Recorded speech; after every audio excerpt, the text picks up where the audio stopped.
Isang malakas na kalabog ng gate ang gumising sa diwa ni Gustavo Del Marco. Sinundan iyon ng isang sigaw na puno ng pagkainis at pagsuko. Ayoko na. Suko na ako sa mga anak ninyo. Napapikit ng mariin si Gustavo. Ito na ang ikalimang yaya. Sa loob lang ng 2 buwan, isang bagong record. Dahan-dahan niyang hinubad ang kanyang seatbelt at minasahe ang kanyang sentido. Kumikirot na naman ito. Isang pamilyar na kirot na nagsasabing umuwi na naman siya sa isang gulo. Pagpasok niya sa malaking pinto ng mansyon, katahimikan ang sumalubong sa kanya. Ngunit hindi ito ang katahimikan na nagbibigay ng kapayapaan. Ito ang katahimikan pagkatapos ng isang malakas na bagyo. Ang uri ng katahimikan na nag-iiwan ng mga wasak na bagay. Napabuntong hininga siya, ang bigat ng pagod mula sa maghapong trabaho ay dumoble pa dahil sa bigat ng pagiging isang ama.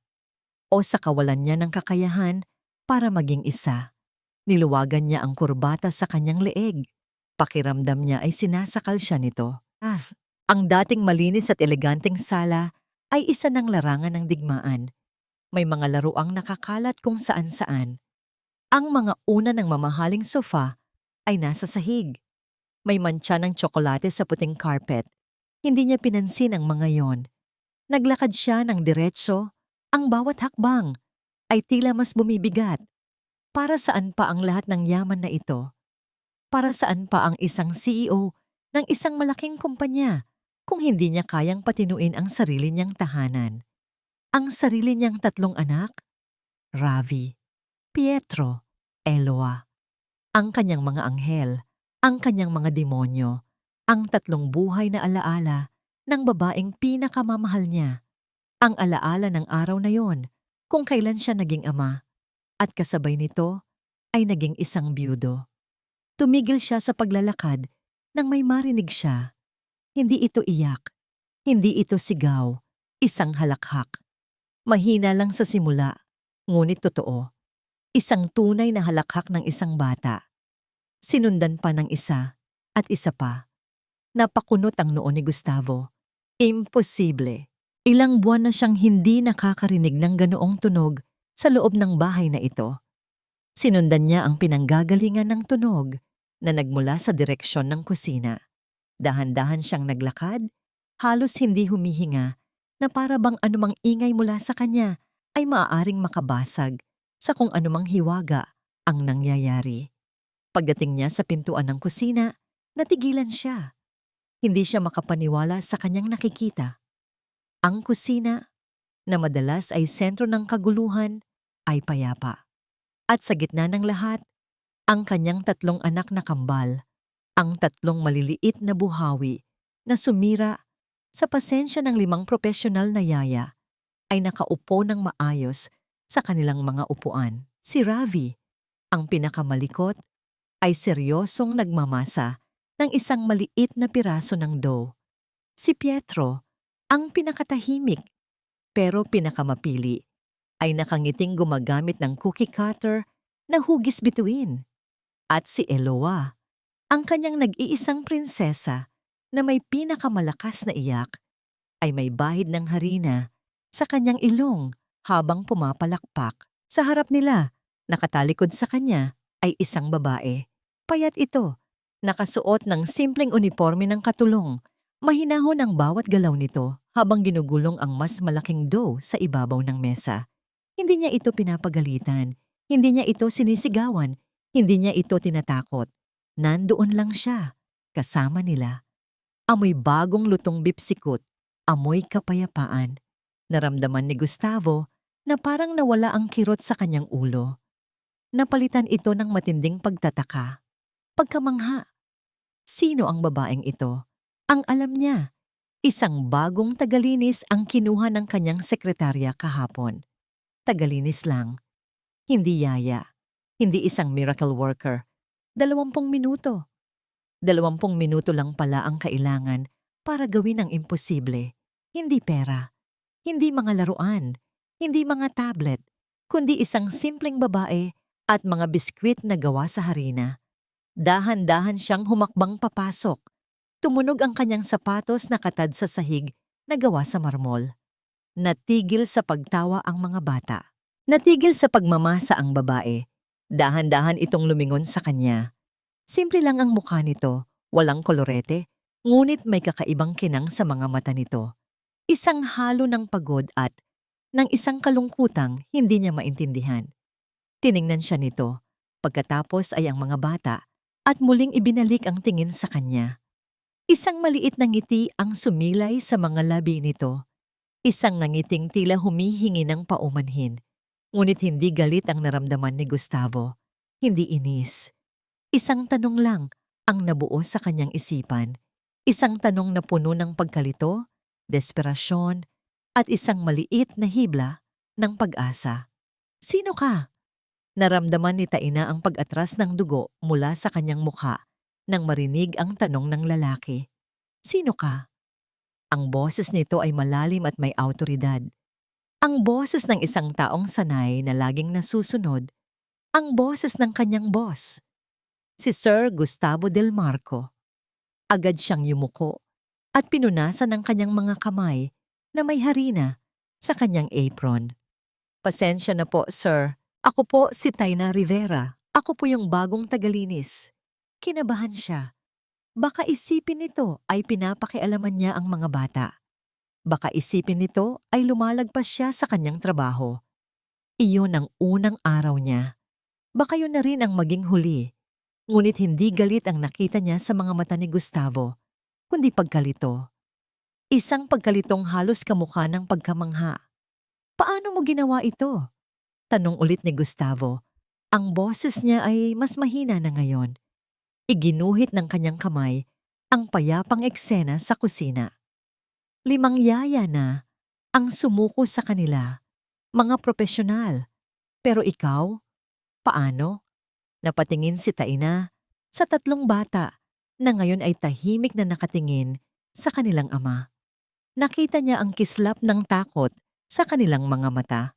Agad siyang ngumiti sa kanila para ipaalam na okay lang ang lahat. Humarap siyang muli kay Gustavo. Wala po, sir. Hindi ko po sila sinigawan. Hindi ko po sila tinakot. Nakita ko lang po na gusto nilang may gawin. Gusto nilang may kasama. May kasama? Tumango si Taina. Opo, minsan po, ang kailangan lang ng mga bata ay maramdaman na may nakakakita sa kanila. Kaya niyaya ko po silang gumawa ng biskwit. Pinanood ni Taina ang pagdaan ng iba't ibang emosyon sa mukha ng amo. Pagod, pighati, at isang bagay na hindi niya mapangalanan. Saan mo nakukuha ang ganyang pasensya? Tanong ni Gustavo. At sa pagkakataong ito, may halong paghanga sa boses nito. Sa tanong na yon, biglang nag-iba ang hangin sa kusina. Para kay Taina, hindi na ito tungkol sa trabaho. Naging personal ito. Napatingin siya sa kawalan. At sa isang iglap, wala na siya sa malaking kusina ng mansyon. Nasa isang parke siya. Mainit ang sikat ng araw at amoy bagong tabas na damo. Hawak niya ang isang maliit na kamay. Masuyo at mainit. Mama, bili mo ako ice cream. Ang boses na yon, ang tawa na yon. Napapikit si Taina at isang alaala ang malinaw na nabuo sa kanyang isipan. Ang kanyang 5 taong gulang na si Lucas, tumatakbo palayo habang tinatawanan siya. Ang buhok nito ay ginugulo ng hangin. Ang pinakamahalaga niyang yaman, ang yaman na ninakaw sa kanya ng tadhana. Naramdaman niya ang unti-unting pag-init ng kanyang mga mata. Isang butil ng luha ang pumatak mula sa kanyang kaliwang mata. Gumuhit ng isang malamig na linya sa kanyang pisngi na may bahid pa rin ng harina. May anak po ako dati, sir, sabi niya. At sa wakas ay naggaralgal ang kanyang boses. Si Lucas, 5 taon po siya. Nakita niya ang pagkagulat sa mukha ni Gustavo. Hindi ito inaasahan ng lalaki. Pinunasan ni Taina ang kanyang luha gamit ang likod ng kanyang kamay. Ayaw niyang magmukhang kaawa-awa. Ngunit ang sakit ay laging nandyan, nag-aabang lang ng pagkakataong lumabas. Ang pag-aalaga po sa mga bata, pagpapatuloy niya. ang pagbibigay po ng pagmamahal. Ito na lang po ang paraan ko para mabuhay ang alaala niya, para maramdaman ko na nandito pa rin siya. Tumingin siya sa tatlong batang Del Marco, sa kanilang mga inosenteng mukha. Bawat halakhak po nila, naririnig ko ang anak ko. Katahimikan, isang mahabang katahimikan ang namagitan sa kanila. Hindi ito ang katahimikan ng bagyo. Ito ay isang katahimikan na puno ng bigat, ng mga salitang hindi kayang bigkasin. Akala ni Taina ay aalis na si Gustavo o magsasabi ng isang formal na pakikiramay.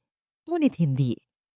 Nanatili itong nakatayo roon, nakatingin sa kanya. At sa unang pagkakataon, nakita ni Taina ang isang bagay sa mga mata nito na higit pa sa pagiging isang amo. Nakita niya ang bakas ng sarili nitong sakit. Dahan-dahang humakbang palapit si Gustavo. Tumigil ito 1 metro ang layo mula sa kanya. "Huwag ka nang maging tagalinis," sabi nito. Ang bawat salita ay mabagal at puno ng kahulugan. Napatingala si Taina, naguguluhan. Maging yaya kanila. Nanlaki ang mga mata ni Taina sa gulat. Huminga ng malalim si Gustavo na para bang nag-iipon ng lakas ng loob para sa kanyang huling sasabihin. "At turuan mo ako." Tumango si Taina. Isang simpleng tango, ngunit para kay Gustavo, ito ay parang isang malaking kontrata na sa wakas ay napirmahan. Isang tango na nagsasabing may pag-asa pa. "Salamat," sabi ni Gustavo, at naramdaman niya ang sinseridad sa sarili niyang boses. "Hindi mo alam kung gaano kalaking bagay yan para sa akin." Kinabukasan, nagsimula ang unang aralin. Inaasahan ni Gustavo na tuturuan siya ni Taina ng mga praktikal na bagay. Ang tamang pagtimpla ng gatas, ang tamang paraan ng pagpapatulog sa mga bata, kung paano pigilan si Ravi sa pag-akyat sa mga muebles. Pero hindi. Pagkatapos ng almusal, dinala ni Taina ang isang kahon ng mga building blocks sa gitna ng sala. Tiningnan niya si Gustavo na nooy nakatayo sa gilid, hawak ang kanyang cellphone at sumasagot sa mga email mula sa opisina. "Ang unang aralin, sir," sabi ni Taina sa mahinang boses, "ay ang pagiging narito." Napakunot ang noo ni Gustavo. "Nandito naman ako." Umiling si Taina at marahang itinuro ang cellphone sa kamay niya. "Ang katawan niyo po, sir, nandito. Pero ang isip niyo, nasa trabaho." Naramdaman ni Gustavo ang isang pamilyar na pagkayamot. Ganoon palagi ang sinasabi sa kanya ni Isabela. Pero bago pa siya makapagprotesta, nakita niya ang tingin ng 3 niyang anak. Nakatingin sila sa kanya, nag-aabang. Huminga siya ng malalim. Ibinulsa niya ang kanyang cellphone, isang kilos na parang napakabigat gawin. "Okay," sabi niya. "Anong gagawin ko?" Ngumiti si Taina. "Umupo po kayo sa sahig, kasama nila." Nag-alinlangan si Gustavo. Ang kanyang mamahaling Italian suit sa sahig na pinagkalatan ng mga laruan. Ngunit nakita niya ang determinasyon sa mga mata ni Taina. Dahan-dahan siyang lumuhod pagkatapos ay umupo. Tumigas ang tela ng kanyang pantalon. Pakiramdam niya ay isa siyang higante sa mundo ng mga duwende. Nagsimula silang maglaro. Sa una, pakiramdam ni Gustavo ay isa siyang tanga. Hindi niya alam kung anong gagawin. Pinagpatong-patong lang niya ang mga bloke nang walang direksyon, habang ang isip ay lumilipad pabalik sa mga problema sa kumpanya. Pero maya-maya, inilagay ni Eloa ang isang pulang bloke sa ibabaw ng kanyang ulo at humalakhak. Biglang may nagbago. Napatingin siya sa anak. Nakita niya ang purong saya sa mga mata nito. Kinuha niya ang bloke at marahang kiniliti ito sa leeg. Mas lumakas ang halakhak ni Eloa na nahawa naman kina Ravi at Pietro. At doon, sa gitna ng sahig, sa gitna ng mga nagkalat na laruan, naramdaman ni Gustavo ang pag-angat ng gilid ng kanyang mga labi. Isang ngiti. Hindi pilit. Hindi para sa business meeting. totoo. Halos nakalimutan na niya ang pakiramdam. Nagsimula siyang bumuo ng isang tore at sa pagkakataong ito, nandoon na talaga ang kanyang atensyon. Nakikipag-unahan siya kay Ravi, tinutulungan si Pietro at tumatawa sa tuwing gigibain ni Eloa ang kanilang ginagawa. Para siyang bumalik sa pagkabata. Para siyang masaya. Ngunit ang sandaling iyon ay biglang pinutol ng pagring ng kanyang cellphone. Automatiko niya itong kinuha mula sa bulsa. Nakita niya ang pangalan sa screen, Doña Elvira, ang ina ng kanyang yumaong asawa. Bumigat na naman ang hangin. Sinagot niya ito. "Hello, Elvira. Gustavo." Ang boses sa kabilang linya ay matalas at puno ng akusasyon. "Nakarating sa akin ang balita. Pinalayas mo na naman ang yaya? Ano na namang kalokohan ito? Hindi mo ba kayang alagaan ang mga apo ko?" Tumigas ang panga ni Gustavo. Humigpit ang hawak niya sa telepono. "I have it under control." Under control? Ang tawag mo ba dyan ay under control? Kailan ka ba matututo, Gustavo? Ang mga batang iyan ay kailangan ng isang ina, hindi ng isang kung sino-sino na lang na pinupulot mo. Napatingin si Gustavo kay Tayna, na ngayon ay tahimik na nagliligpit ng mga laruan, nagkukunwaring hindi nakakarinig. Noon, hahayaan lang niya si Elvira na magsalita. Papakinggan niya lang ang lahat ng panunumbat. Pero ngayon, may iba. "Ako ang nagdesisyon, Elvira," sabi niya. Ang boses ay kalmado ngunit matatag. "May bago na akong solusyon at paninindigan ko ito." Isang sandaling katahimikan. "Solusyon? Anong solusyon?" Bago pa man siya makasagot, isang malakas na tunog ng doorbell ang umalingaw-ngaw sa buong mansyon. Nagkatinginan sila ni Tayna. Nagboluntaryo si Tayna na buksan ang pinto. Pinanood ito ni Gustavo habang naglalakad palayo. Pagbukas ng pinto, isang babaeng nakaeleganteng bestida ang tumambad.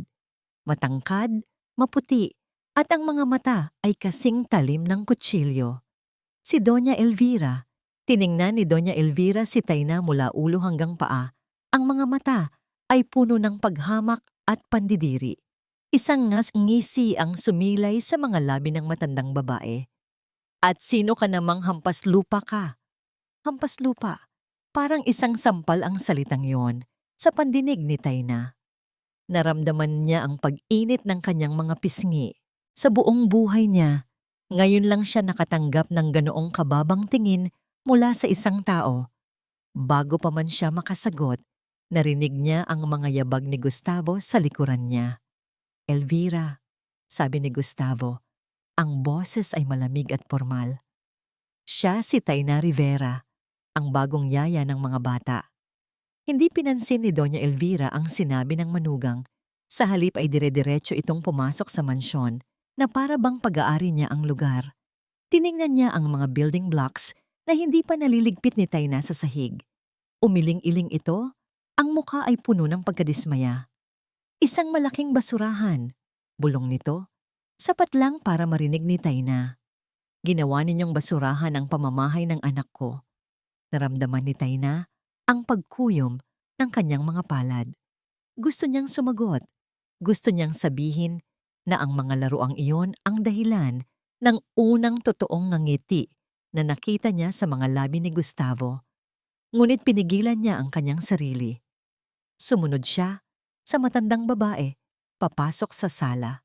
"Nagluto kami ng biskwit," masayang sabi ni Eloa. Itinuturo ang plato ng mga biskwit na hugis bituin sa maliit na mesa. Napunta ang atensyon ni Doña Elvira sa mga biskwit. Kumuha ito ng isa. Inamoy. Tiningnan na para bang isa itong lason. "Asukal," sabi nito sa matabang na tono. "Hindi ito masustansya. Ito ang magbibigay ng sakit sa mga apo ko." At sa harap mismo ni Tayna at ng tatlong bata, walang pakundangang itinapon ni Doña Elvira ang biskwit sa basurahan. Isang maliit na hikbi ang kumawala mula kay Eloa. Doon na hindi nakapagtimpi si Tayna. "Ginawa po iyan ng mga bata," sabi niya. Sinisikap na panatilihing kalmado ang kanyang boses. Hinarap siya ni Doña Elvira. Ang mga mata ay nanlilisik. At sino ka para questionin ang pamamalakad ko sa mga apo ko? Hindi ko po kayo kino-question, ma'am. Sagot ni Tayna, mas matatag na ngayon. Sinasabi ko lang po na pinaghirapan nila iyan. Tapos na ang oras ng laro. Sigaw ni Doña Elvira. At ngayon ay sa mga bata na ito nakatuon. Umakyat na kayo. Matulog. Disiplina ang kailangan ninyo. Biglang napaiyak si Pietro na laging tahimik lang. Natakot ito sa biglaang pagsigaw ng kanyang lola. Nakita ni Tayna ang takot sa mukha ng mga bata. Ang parehong takot na nakita niya noong unang araw niya. Ang takot na sinubukan niyang pawiin. Hindi na niya kaya. Lumuhod siya sa harap ni Pietro at marahang hinaplos ang likod nito. Shh, okay lang, bulong niya. Pagkatapos ay dahan-dahan siyang tumayo at hinarap si Doña Elvira. Tiningnan niya ito ng diretso sa mga mata. Wala nang bakas ng takot sa kanya. Pinalitan na ito ng determinasyon. Pagmamahal ang kailangan nila, ma'am, sabi ni Tayna. Ang kanyang boses ay mahina, ngunit puno ng bigat. Hindi takot. Natigilan si Doña Elvira. Tila hindi ito makapaniwala na isang katulong ang sumasagot sa kanya ng ganoon. Ano ang sinabi mo?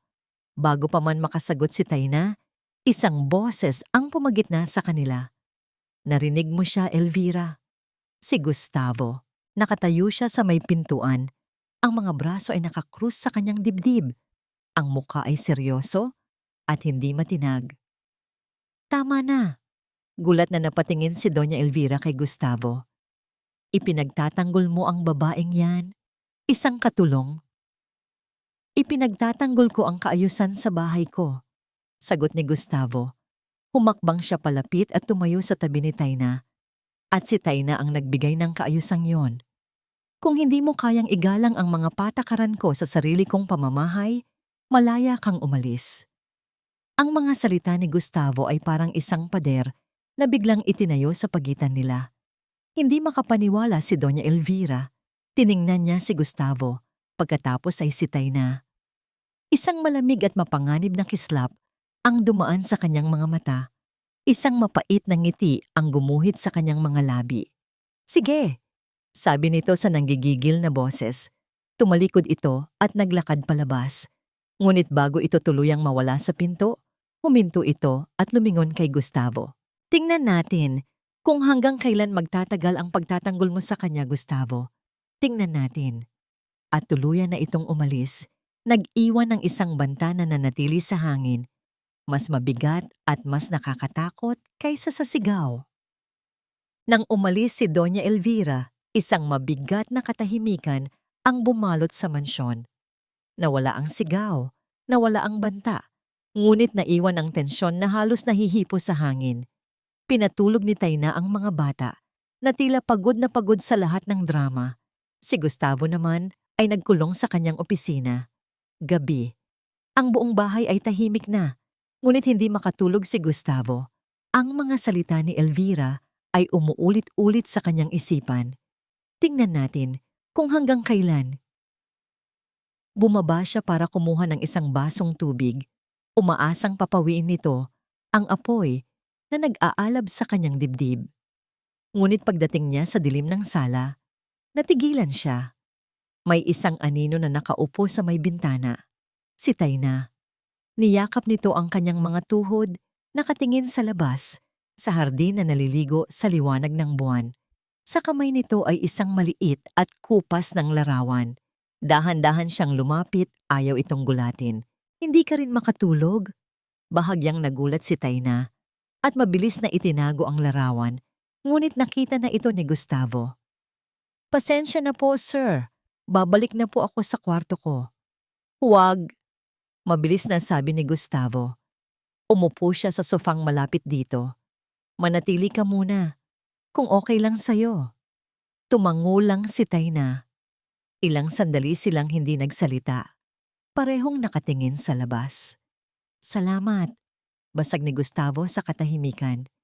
Salamat sa ginawa mo kanina, sa pagtayo para sa mga bata. Para sa akin. Trabaho ko po yun, sir. Hindi, sabi ni Gustavo. At sa pagkakataong ito ay lumingon siya para tingnan ito. Higit pa sa trabaho ang ginawa mo. Nakita niya ang bakas ng kalungkutan sa mga mata nito, ang parehong kalungkutan na nakita niya noong una silang mag-usap. Itinuro niya ang isang malaking portrait na nakasabit sa dingding, ang larawan ng kanyang asawa, si Isabella. Nakangiti ito, ang mga mata ay puno ng buhay. Ang ngiti na hinding-hindi na niya muling makikita. Siya si Isabella, sabi niya, at naramdaman niya ang isang buhols sa kanyang lalamunan. Laging sinasabi sa akin ni Elvira na ako ang dahilan kung bakit siya nawala. Hindi umimik si Tayna, ngunit nakita niya ang pakikinig sa mga mata nito. Isang pakikinig na walang paghuhusga. Nasa isang business trip ako sa Singapore nang mangyari. Pagpapatuloy niya, sa unang pagkakataon ay binibigkas ang mga salitang matagal nang nakakulong sa kanyang dibdib. Kinausap ko siya sa telepono. Sabi niya ayos lang siya. Sabi ko, babalik ako agad. Pero hindi ako umabot. Isinilang niya ang kambal. Pero hindi niya kinaya. Hindi niyo po kasalanan yon, mahinang sabi ni Tayna. Alam ko, sabi ni Gustavo. Alam ng isip ko, pero ang puso ko, iba ang sinasabi. Tumingin siya kay Tayna. Kaya ako nagtatrabaho ng husto para makalimot. Pero sa tuwing titingnan ko ang mga bata, naaalala ko siya. Naaalala ko ang araw na yon, ang kabiguan ko. Sa wakas, nasabi na niya, ang bigat na matagal na niyang dinadala ay bahagyang gumaan. Tumingin si Tayna sa sarili niyang mga kamay. Ang sakit, sabi nito. Ang boses ay halos isang bulong. Hindi po talaga nawawala. Natututunan lang po nating isama sa paglalakbay. Ang mga simpleng salitang yon ay tumagos ng diretso sa puso ni Gustavo. Sa wakas, may isang taong nakaintindi. Hindi siya binigyan ng payo. Hindi siya hinusgahan. Inilarawan lang nito ang katotohanan. Tinitigan niya ang mukha ni Tayna sa dilim. Ang ilang hibla ng buhok na nakawala sa pagkakatali. Ang paraan ng pagkurap ng mga mata nito. Sa sandaling iyon, hindi na siya ang amo at hindi na ito ang empleyado. Dalawa lang silang taong may dalang sariling mga sugat, naghahanap ng liwanag sa dilim. Naramdaman niya ang isang hindi maipaliwanag na pagnanais na alisin ang isang hibla ng buhok sa mukha nito. Nahaplusin ang pisngi nito at sabihing hindi na ito nag-iisa. Dahan-dahan niyang itinaas ang kanyang kamay. Palapit na ito ng palapit sa mukha ni Tayna. Bigla silang nagulat sa isang malakas na tunog. Ang doorbell. Napakunot ang noo ni Gustavo. Sino naman ang bibisita sa ganitong oras ng gabi? Nagkatinginan sila ni Tayna. Ang mahikang namamagitan sa kanila ay biglang naglaho. Tumayo si Gustavo at binuksan ang pinto. Isang delivery man na may dalang isang malaking brown na sobre ang nasa labas. Para po kay Mr. Gustavo Del Marco. Kinuha niya ito. Nagtataka. Pinasalamatan niya ang lalaki at isinara ang pinto. Ano po yan, sir? Tanong ni Tayna. Kinabahan si Gustavo. Nakita niya ang logo ng isang kilalang law firm sa sobre. Binuksan niya ito. Habang binabasa niya ang mga papeles sa loob, unti-unting nawala ang lahat ng kulay sa kanyang mukha. Nanginig ang kamay niyang may hawak sa papel. Tumigas ang kanyang panga. Sir, okay lang po kayo? Hindi siya sumagot. Dahan-dahan niyang ibinaba ang papel at tumingin kay Tayna. Ang mga mata niya ay puno ng isang emosyong hindi pa nito nakikita sa kanya. Isang halo ng galit at purong takot. Nagsampa si Elvira ng kaso. Sabi niya, ang boses ay nanginginig sa pinipigilang galit. Para kunin ang full custody ng mga anak ko. Full custody. Ang dalawang salitang yun ay umalingaw-ngaw sa isipan ni Tayna na parang isang malakas na kulog. Napahawak siya sa sandalan ng sofa para suportahan ang sarili. Pakiramdam niya ay biglang hinigop ang lahat ng lakas mula sa kanyang mga tuhod. Ang mga bata, Ravi, Pietro, Eloa, kukunin sila mula sa kanilang ama. Mula sa bahay na ito, mula sa kanya. Kinabukasan, isang lalaking naka-Amerikana ang dumating. Si Atty. Romero, ang abogado ni Gustavo. Umupo sila sa opisina ni Gustavo. Ang hangin ay puno ng tensyon na mas masahol pa kaysa noong gabi ng pagbisita ni Doña Elvira. Malakas ang laban niya. Diretsong sabi ng abogado habang binabasa ang mga papeles. Gagamitin ni Doña Elvira ang lahat. Ang pagiging absentee father mo, Gustavo. Ang sunod-sunod na pag-alis ng mga yaya. Huminto ang abogado at tumingin kay Tayna. Isang tingin na puno ng propesyonal na awa. Gagamitin kanya. Naramdaman ni Tayna na parang nanuyo ang kanyang lalamunan. Ako po, tumango si Attorney Romero. Ipipinta kanya bilang isang oportunista. Isang babaeng walang karanasan na may madilim na nakaraan na ginagamit ang mga bata para paikutin ang amo niya. Patawarin mo ako sa mga salita ko, Miss Rivera, pero kailangan nating maging handa. Dudumihan niya ang pangalan mo para patunayan na hindi ka karapat-dapat mag-alaga sa mga bata. Bawat salita ng abogado ay parang isang karayom na tumutusok sa puso ni Tayna. Ako ang dahilan. Ako ang dahilan ng gulo na ito. Kung hindi ako dumating, kung hindi ako tinanggap ni Sir Gustavo, marahil ay hindi hahantong sa ganito. Pagkaalis ng abogado, naiwan silang dalawa ni Gustavo sa katahimikan. Sir, nagsimula si Tayna. Ang boses ay nanginginig. Siguro po mas mabuti kung aalis na lang ako para wala na po silang magamit laban sa inyo. Ito na ang tamang gawin. Ang pinakamasakit, pero ang pinakatamang gawin. Kailangan niyang protektahan ang mga bata. Kahit pa ang ibig sabihin ni Bimenyon ay ang paglayo sa kanila. Umiling si Gustavo, hindi man lang tumitingin sa kanya. Nakatingin ito sa labas ng bintana. Hindi. Pero sir, ako po ang magiging dahilan. Hindi. Ulit ni Gustavo. At sa pagkakataong ito, ay humarap ito sa kanya. Nakita niya ang pagtiim ng panga nito. Ang determinasyon sa mga mata nito ay parang bakal na hindi kayang baluktutin. Kung aalis ka, panalo na siya. Iyon mismo ang gusto niyang mangyari. Ang gusto niya ay mag-isa na naman ako. Ang gusto niya ay patunayan na wala akong kakayahan. Pero hindi ako papayag. Hindi sa pagkakataong ito. Lumapit ito sa kanya. Hindi kita tinanggap para lang maging yaya, Tayna. Tinanggap kita para tulungan akong maging isang ama. At ngayon, may laban kaming mag-aama. At kailangan ka namin sa laban na ito. Kailangan ka namin. Ang mga salitang yon ay mas tumatak sa isip ni Tayna kaysa sa lahat ng pananakot ni Doña Elvira. Hindi na siya isang katulong lang. Hindi na siya isang yaya lang. Isa siyang kasama. Isang kakampi. Tumango siya. Isang bagong determinasyon ang pumuno sa kanyang puso. Ano po ang kailangan nating gawin? Sa mga sumunod na araw, ang mansyon ay naging kanilang war room. Inilabas ni Gustavo ang kanyang laptop at maghapon silang naghahanap ng mga ebidensya. Ngunit ang mga ebidensya nila ay hindi mga dokumento o mga numero. Ang mga ebidensya nila ay mga alaala. Magkasama nilang binalikan ang mga litrato at video na kuha ni Tayna gamit ang luma niyang cellphone. May isang video kung saan tumatawa ng malakas si Pietro habang tinuturuan siyang magbisikleta ni Tayna sa hardin. Sa mga sumunod na araw, ang mansyon ay naging kanilang war room. Inilabas ni Gustavo ang kanyang laptop at maghapon silang naghahanap ng mga ebidensya. Ngunit ang mga ebidensya nila ay hindi mga dokumento o mga numero. Ang mga ebidensya nila ay mga alaala.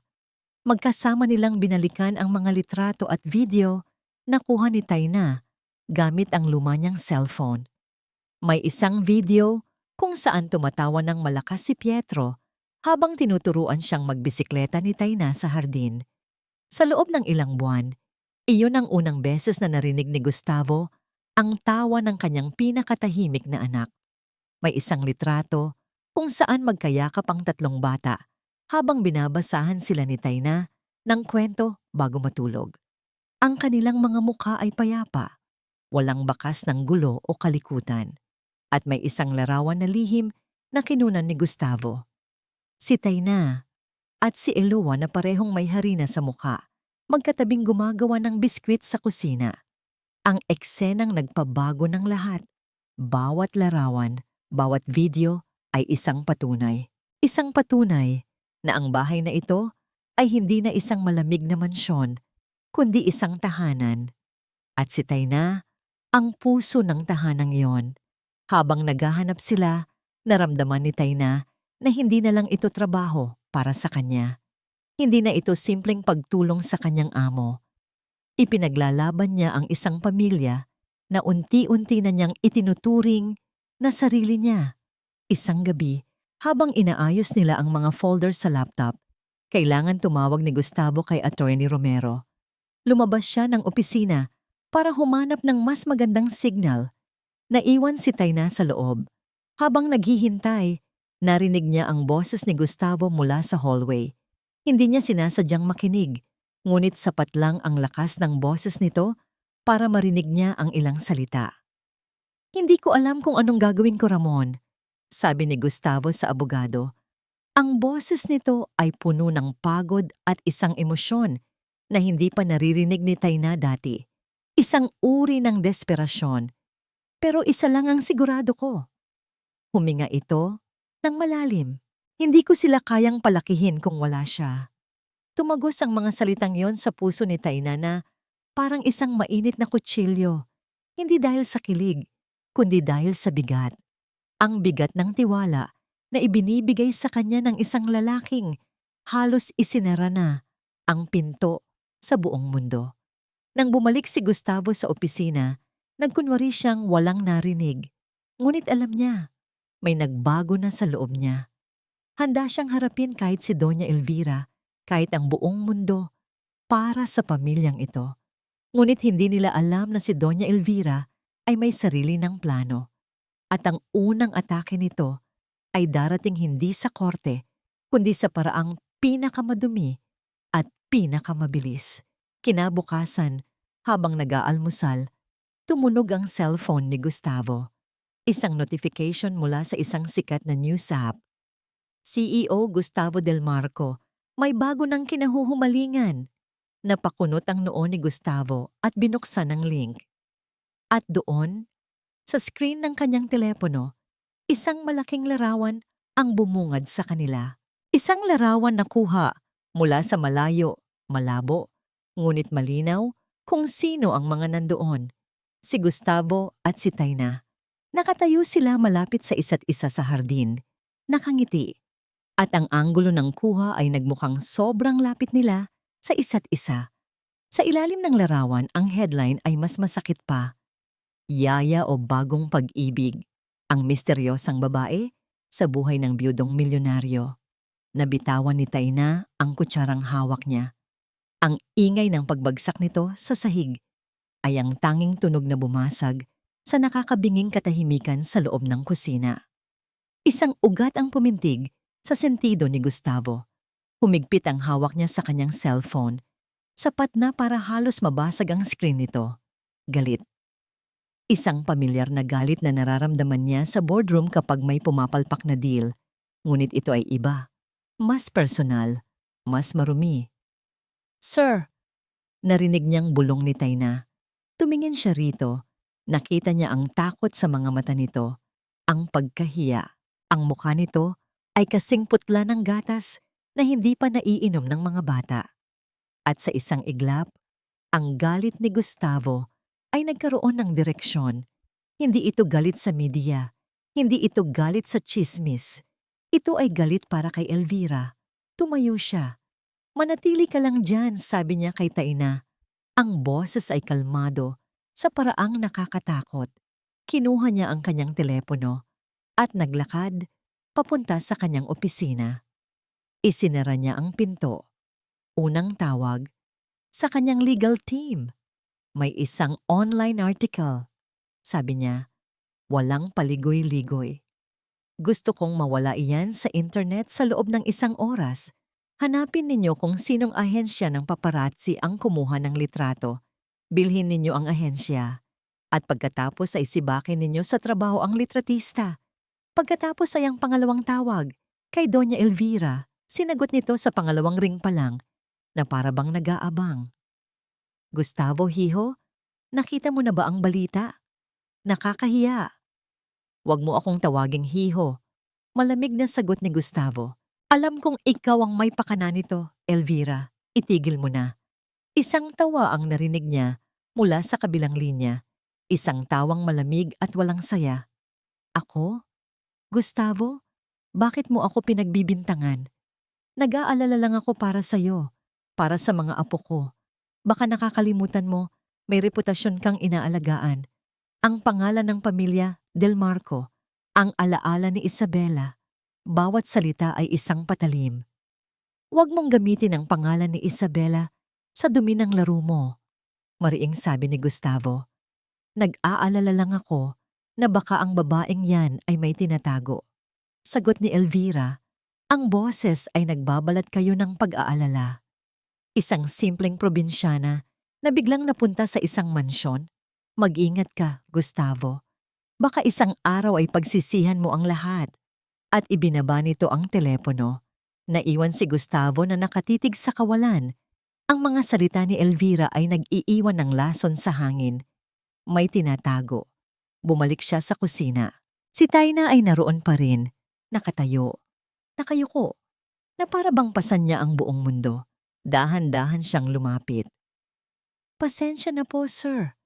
Dahil po sa akin? Shh! Putol ni Gustavo. Ang boses niya ngayon ay malumanay na. Wala kang kasalanan. Ako ang nagpasok sa'yo dito. Ako ang haharap dito. Tumingala si Taina. Ang mga mata ay nagsisimula ng mamasa-masa. Pero ang pangalan niyo po, hindi mahalaga ang pangalan ko, sabi niya. Ang mahalaga ay ang kapayapaan sa loob ng bahay na ito. Ang kapayapaan mo. Itinaas niya ang kanyang kamay at sa pagkakataong ito, hindi na siya nag-alinlangan. Dahan-dahan niyang inalis ang isang hibla ng buhok na dumikit sa pisngi nito dahil sa namumuong luha. Pangako, bulong niya, hindi ko hahayaan na may manakit sa'yo. Samantala, sa isang marangyang penthouse sa kabilang bahagi ng syudad, si Doña Elvira ay hindi pa tapos. Ang article sa tabloid ay isang babala lamang. Ngayon, kailangan niya ng isang tunay na sandata. Isang bagay na sisira kay Taina ng tuluyan. Tinawagan niya ang kanyang private investigator. Anong nahanap mo? Tanong niya. Walang pag-aalinlangan. Ma'am, malinis po ang record niya. Sagot ng lalaki sa kabilang linya.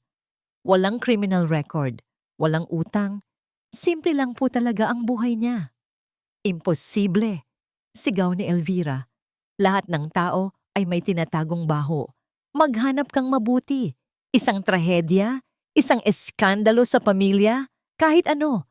Isang sandaling katahimikan. Well, ma'am, may isa po. Pero hindi po ito eskandalo. Isa pong trahedya. Ano iyon? Namatayan po siya ng anak. 5 taon na ang nakakaraan. Isang batang lalaki. Biglang naging interesado si Doña Elvira. Umupo siya ng tuwid. Ito na. Ang isang sugat na kapag binuksan muli ay magdudulot ng matinding sakit. Alamin mo, utos niya. Ang boses ay malamig at puno ng plano. Alamin mo ang lahat tungkol sa pagkamatay ng batang iyon. Hindi nagtagal. Isang email ang pumasok sa inbox ni Doña Elvira. Isang naka-attach na file. Ang police report ng aksidente.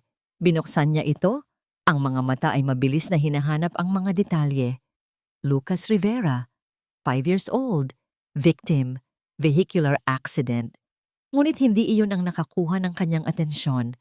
Ang atensyon niya ay napunta sa isang pangalan na nakasulat sa ilalim ng report. Ang pangalan ng kumpanyang nagmamay-ari ng truck na nakabangga sa bata. Isang pamilyar na pangalan.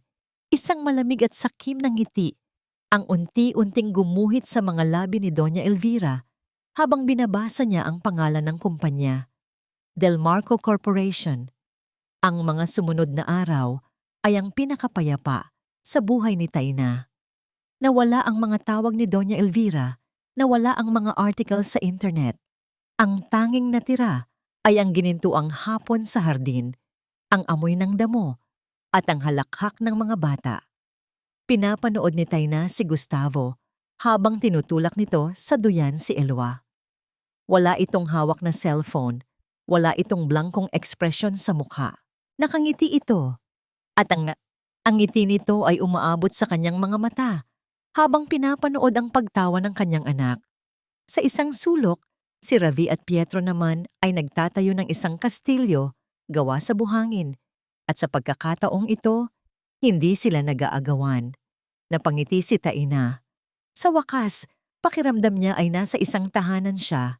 Hindi isang mansyon, isang tahanan. Lumapit si Gustavo sa kanya. Sa mga mata nito ay may isang kislap na hindi pa niya nakikita dati. Isang kislap ng pagmamahal. Taina, nagsimula ito, ang boses ay mahina. Gusto ko lang sabihin na, ngunit anuman ang kanyang sasabihin ay naputol. Isang anino ang tumabon sa kanilang masayang sandali. Nakatayo sa may gate ng hardin si Doña Elvira. Ngunit ngayon, wala itong ekspresyon ng galit. Nakangiti ito. Isang nangiting hindi umaabot sa kanyang mga mata. Napakagandang pamilya, sabi nito. Ang boses ay malumanay sa paraang nakakakilabot. Agad na tumayo si Gustavo sa pagitan ni Elvira at ni Taina. Anong ginagawa mo dito, Elvira? Narito ako para magbigay ng kapayapaan, sagot nito. Tumingin ito ng diretso kay Taina. Ang mga mata ay puno ng huwad na awa. Narito ako para sa'yo, Hija. May inabot itong isang brown na folder kay Taina. Alam kong may mga tanong ka sa isip mo tungkol sa nakaraan, tungkol sa hustisya. Naisip ko lang, karapatan mong malaman ang totoo. Nag-aalangang tiningnan ni Taina ang folder. Ano po ito? Basahin mo, sabi lang ni Elvira. Kinuha ni Taina ang folder. Nanginginig ang kanyang mga kamay. Tumingin siya kay Gustavo na puno rin ng pagkalito. Dahan-dahan niyang binuksan ito. Sa loob ay isang luma at medyo naninilaw na papel. Isang police report. Binasa niya ang unang linya. Subject, vehicular accident, Rivera, Lucas C. Biglang nanlamig ang buong katawan ni Taina. Ito, ang report ng aksidente ng kanyang anak. Ang bangungot na pilit niyang tinatakasan. Bakit ito ibinibigay sa kanya ni Elvira? Unti-unting naglaho ang mga tunog sa paligid. Ang tawa ng mga bata, ang huni ng mga ibon. Ang tanging naririnig na lang niya ay ang mabilis na pagtibok ng sarili niyang puso. Pinilit niyang basahin ang mga detalye, ang mga salitang teknikal na hindi niya maintindihan, hanggang sa umabot siya sa isang pangalan. Ang pangalan ng kumpanyang nagmamay-ari ng truck na pumatay sa kanyang mundo. Binasa niya ito ng isang beses, 2 beses, 3 beses. Hindi makapaniwala ang kanyang mga mata. Hindi kayang iproseso ng kanyang utak.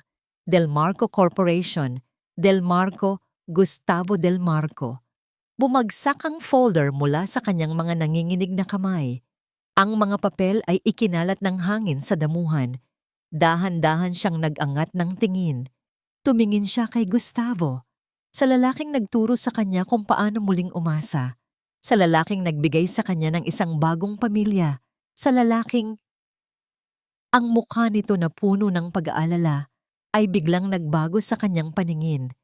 Naging mukha ito ng isang halimaw. Ang lalaking nagbigay sa kanya ng pag-asa ay siya ring simbolo ng kanyang pinakamalaking bangungot. Ang yaman nito, ang kapangyarihan nito ay itinayo mula sa dugo ng kanyang anak.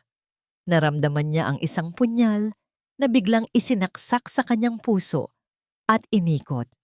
Isang sakit na mas matindi pa kaysa noong araw na nawala si Lucas. Dahil ito ay sakit ng pagtatataksil.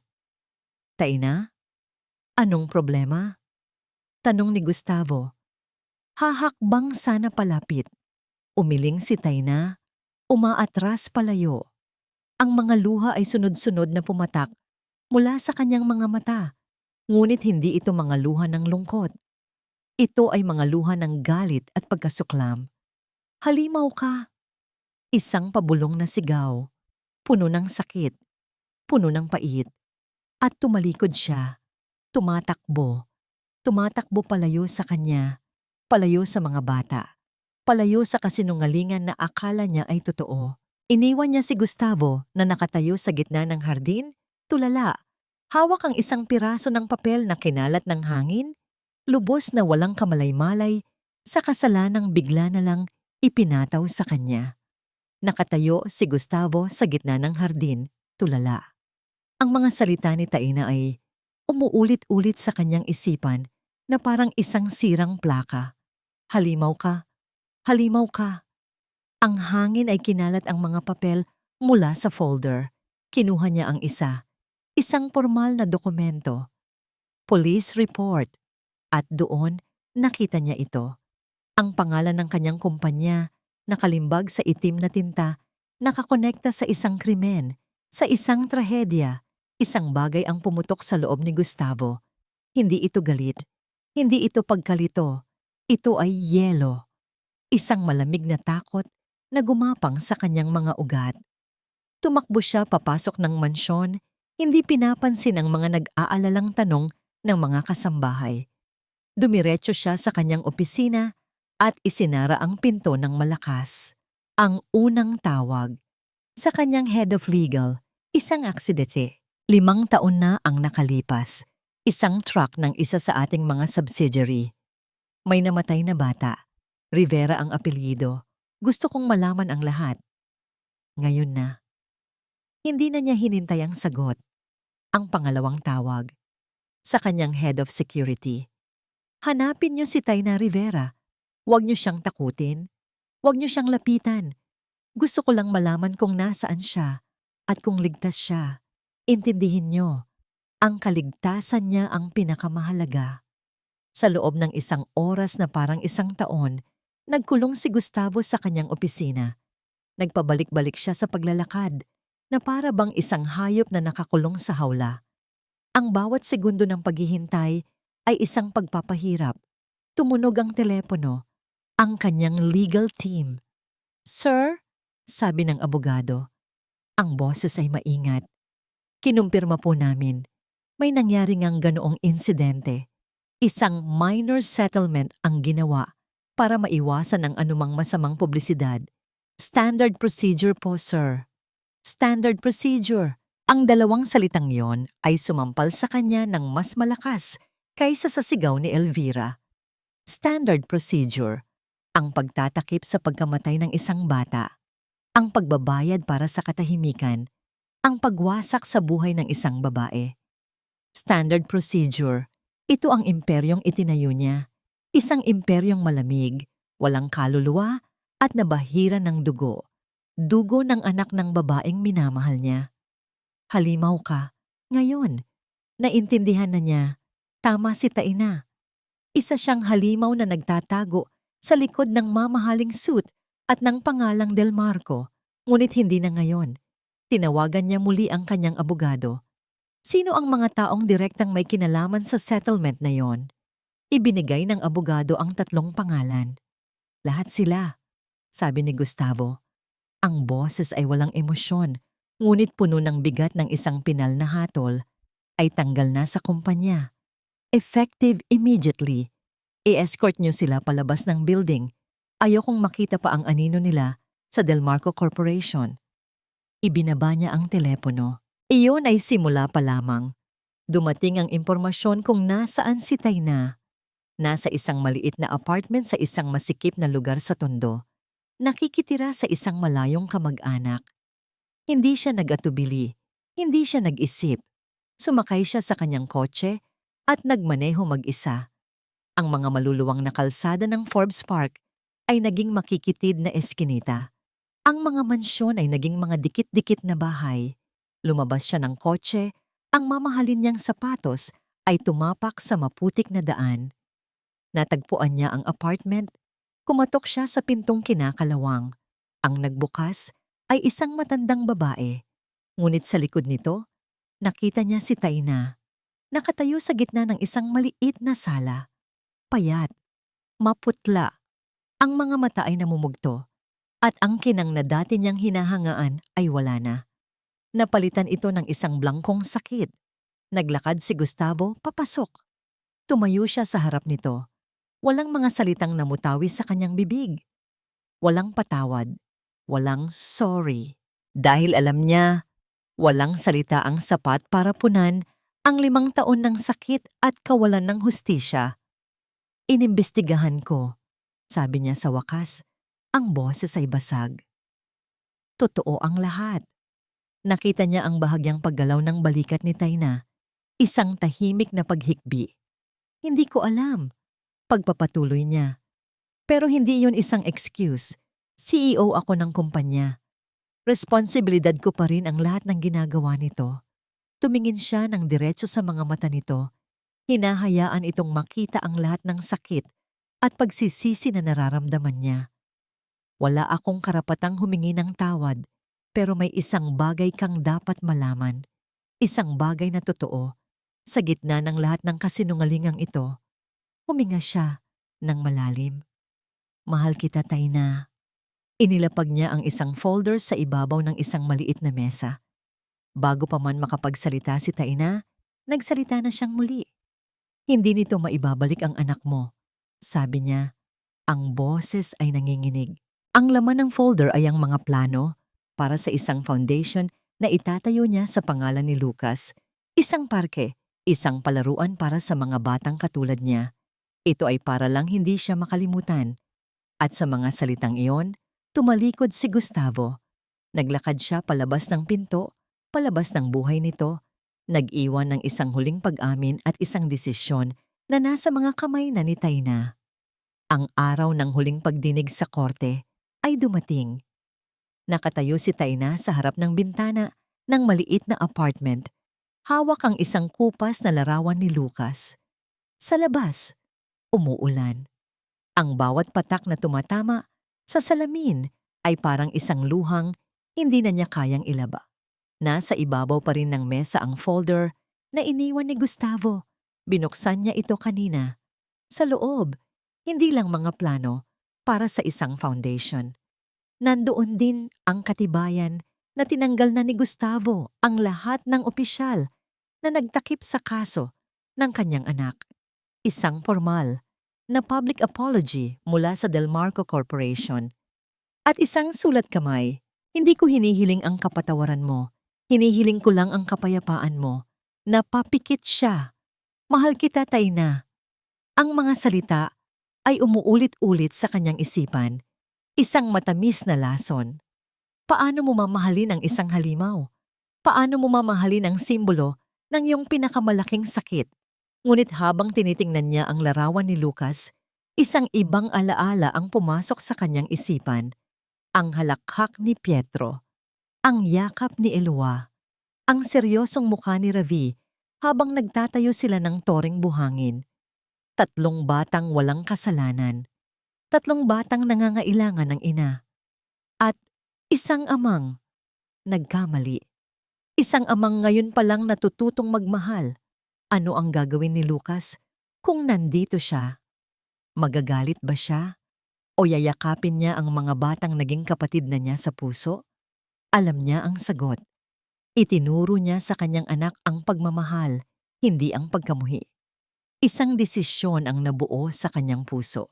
Isang desisyon na mas nakakatakot kaysa sa pagharap kay Doña Elvira.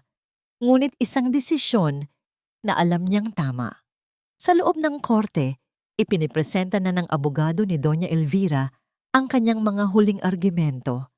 Ipinipinta nito si Gustavo bilang isang pabayang ama.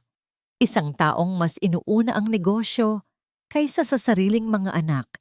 Isang taong kumukuha ng isang dayuhang may questionableng nakaraan para mag-alaga sa mga bata. Si Mr. Delmarco ay hindi karapat-dapat. Deklara ng abogado. Ang mga bata ay mas ligtas sa pangangalaga ng kanilang lola, si Doña Elvira. na walang ibang hangad kundi ang kanilang kapakanan. Umupo ang abogado. Ang hukom ay tumingin kay Gustavo na nakaupo ng mag-isa. Ang mga balikat ay tila pasan ang buong mundo. Tila tanggap na niya ang kanyang pagkatalo. Mayroon pa bang ibang testimonya? Tanong ng hukom. Katahimikan.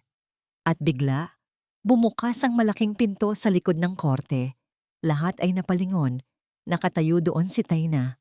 Basa ang kanyang buhok dahil sa ulan. Simple lang ang kanyang suot. Ngunit ang kanyang mga mata ay hindi na blangko. Puno ito ng isang bagong lakas. Gulat na napatingin si Gustavo. Si Doña Elvira ay nanlaki ang mga mata sa hindi makapaniwala. Mayroon po akong gustong sabihin, sabi ni Tayna. Ang kanyang boses ay nanginginig sa simula. Ngunit unti-unting lumalakas. Pinahintulutan siya ng hukom. Naglakad siya papunta sa harap. Ang bawat hakbang ay mabigat. Hindi niya tiningnan si Gustavo. Hindi niya tiningnan si Elvira. Tumingin siya ng diretso sa hukom. Totoo po, nagsimula siya. Nang una kong makilala si Sir Gustavo, isa siyang amang wala sa sarili niyang tahanan. Isang taong ginawang pader ang kanyang trabaho para hindi maramdaman ang sakit. Tumango si Doña Elvira. Isang ngiti ng tagumpay ang nagsisimulang sumilay sa kanyang mga labi. Ngunit ang taong iyon, pagpapatuloy ni Tayna, ay hindi na ang taong nakaupo dyan ngayon. Lumingon siya at sa wakas ay tiningnan si Gustavo. Nakita niya ang gulat at pag-asa sa mga mata nito. Nakita ko po siyang magbago. Nakita ko siyang ibaba ang kanyang cellphone para lang makipaglaro sa sahig kasama ang kanyang mga anak.